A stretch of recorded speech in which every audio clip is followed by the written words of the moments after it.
राष्ट्रीय सेवा योजनेचं 2025 बाबासाहेब नाईक अभियांत्रिकी महाविद्यालय व संत गाडगे बाबा अमरावती युनिव्हर्सिटी यांच्या संयुक्त विद्यमाने जुने कारला या ठिकाणी श्रमदानाचं महत्त्व विद्यार्थ्यांना समजावे या हेतूने हा एक उपक्रम घेतला जातो की ज्या ठिकाणी विद्यार्थ्यांना श्रमाचं महत्त्व हे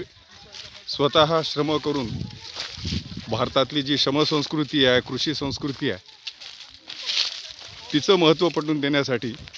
या ठिकाणी कारला जुना या ठिकाणी एका शेततळ्यासाठी हे सगळे या ठिकाणी मंडळी जात आहेत।